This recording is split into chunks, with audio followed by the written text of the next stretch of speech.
शिबू अंसारी मुस्लिम है आप? जी मुस्लिम हूँ। इन ठाकुरों के बीच में मुसलमान कैसे? अरे जनाब, अब बात जात की कहाँ है? मोहब्बत लफ्ज़ों से नहीं चलाया जाता, रूह में उतरने का नाम मोहब्बत है। तुर्बत पे एक दिया भी नहीं, जिनके खून से जला चरागे वतन, और जगमगा रहे मकबरे उनके जो आज बेच रहे हैं शहीदों के कफन, शहीदों के कफन। हमारे साथ एक और शख्स हैं, क्या नाम है आपका? इधर आइए। क्या नाम है शिबू अंसारी। शिबू अंसारी मुस्लिम है आप? जी मुस्लिम हूँ। इन ठाकुरों के बीच में मुसलमान कैसे? अरे जनाब, अब बात जात की कहाँ रह गई? मोहब्बत साथ है। दबाव तो नहीं ना है? नहीं, डॉक्टर उमेश भैया से जिस दौर में हमारा रिश्ता इनसे हुआ, उस समय मैं छात्र राजनीति पीजी कॉलेज में था। 2005 में इनसे मेरा रिश्ता हुआ। मैं 2006 में छात्र संघ का चुनाव लड़ा।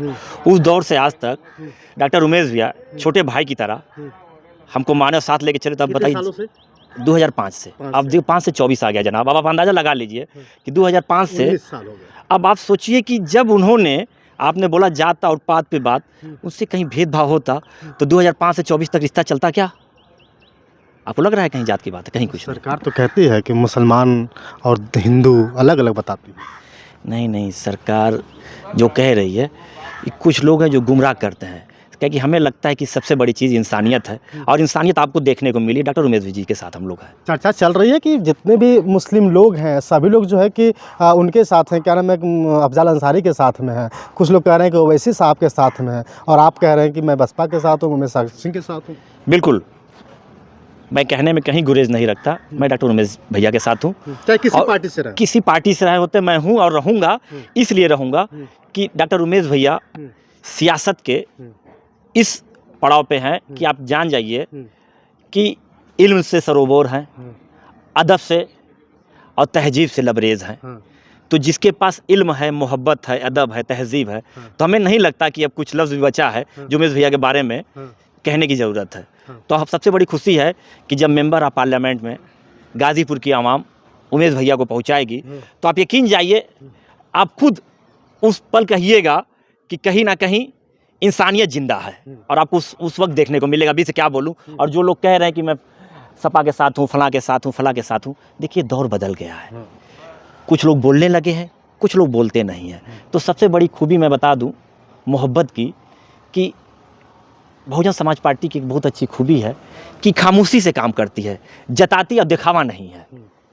जताना और दिखाने का सुश्री बहन जी में शुरू से दिखावा और जताती नहीं है। काम मैं मोहब्बत से करेंगी, और मोहब्बत लोगों के बीच जाने लगा है। अब बताने की ज़रूरत नहीं, हमें नहीं लगता कि कुछ चीज़ें बची भी रह गई। मोहब्बत की दुकान कांग्रेस खोली है। नहीं, मोहब्बत की दुकान जो कांग्रेस चला रही है, वो कहीं ना कहीं कहने में बेहिजक कह दूं कि अब तक वो समझ नहीं पा रही है। मोहब्बत लफ्ज़ों से नहीं चलाया जाता, रूह में उतरने का नाम मोहब्बत है। क्या बात है? आप रूह में उतरेंगे कब? जब सामने वाले को समझेंगे, महसूस करेंगे। अगर कहीं ना कहीं उमेश भैया मेरे रूह में उतरे हैं, सारे लोग जब धर्म की बात कर रहे हैं, सियासत दूसरे पड़ाव पे खड़ी है, तो एक अच्छा हुजूम आपको अभी देखने में नहीं आ रही है। आपको समझ में आएगा कब? ईवीएम में आपको ताकत दिखेगी। जब ईवीएम में बंद होगा तो आपको महसूस करेगा कि सारी जातियां उनके साथ खड़ी हैं। अच्छा, सारे लोग खड़े हैं, ए से जेड तक, अलिफ से बे तक। कहने में कहीं गुरेज नहीं है। और जिस तरीके इस समय चुनावी शगुफा चल रहा है, लोग कफन पे सियासत, कहीं कुछ चल रहा है, ये सब चीज़ें नहीं होनी चाहिए। तो मतलब डॉक्टर उमेश सिंह इस बार मजबूती के साथ आएंगे? एकदम मजबूती के साथ हैं। और सबसे बड़ी चीज़ आप सामने देख लें, बीजेपी के कैंडिडेट जी को देख लें, नाम क्या लेना, नाम आप जान ही रहे हैं। आप इनका अंदाज देख लें, 70 के पड़ाव पे हैं, और जो हरकत चाणक्य जी पे बोल दिए, मतलब जो 17 की उम्र के लड़के करते हैं, वो 70 के पड़ाव पे कर गए। बताइए, आप अंदाजा लगा सकते हैं इसी से कि समझ कितनी ऊंची है उनकी। बस अब कुछ नहीं कहना। 70 और 17, जैसे नौजवान जो 16-17 साल की उम्र में होता है तो आवेश में होता है, किसी पड़ाव पे जाता है तो लोग कहते हैं कि बच्चा है, माफ़ किया जा सकता है। बीजेपी की सरकार में क्या आपको अच्छा लगा, क्या बुरा लगा? बीजेपी तो छात्र और नौजवान विरोधी सरकार है पूर्ण रूप से। क्योंकि वो बस जो है ना छात्र के सवाल पे बात करना चाहती है, नौजवान से बात करना चाहती है। हिंदू की बात करती है। हिंदू जो हो गया वो दूसरा विषय हो गया। पहले हम युवा हैं, छात्र हैं, तो शिक्षा महंगी होती जा रही है। आज प्राथमिक शिक्षा से लेकर उच्च शिक्षा तक इतनी महंगी हो गई कि आम आदमी पढ़ाई से वंचित होता जा रहा है।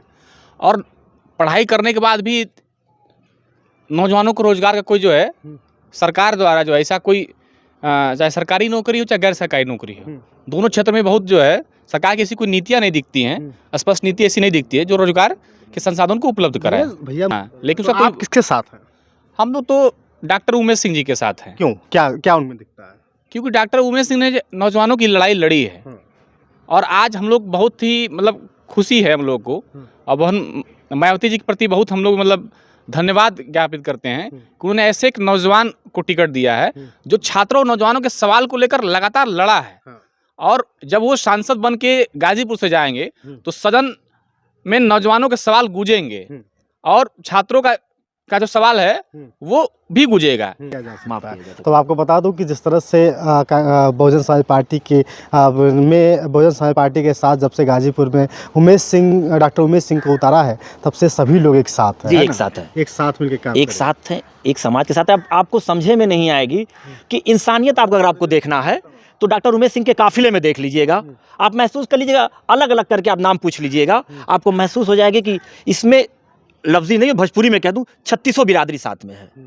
किसी शायर ने कहा है, उनकी तुर्बत पे एक दिया भी नहीं जिनके खून से जला चरागे वतन, और जगमगा रहे मकबरे उनके जो आज बेच रहे हैं शहीदों के कफन, शहीदों के कफन। तो हमारे साथ कुछ लोग थे और जानने का प्रयास कर रहे थे डॉक्टर उमेश सिंह की जिस तरह से चर्चा चल रही है, लोग यही कह रहे हैं कि इस बार ना अफजाल की सुनी जाएगी ना किसी राय साहब की सुनी जाएगी, इस बार सुनी जाएगी तो वकील साहब की, क्योंकि इस बार सिर्फ और सिर्फ छात्रों, युवाओं और देश की जनता की बात होगी। बहुत बहुत धन्यवाद, शुक्रिया।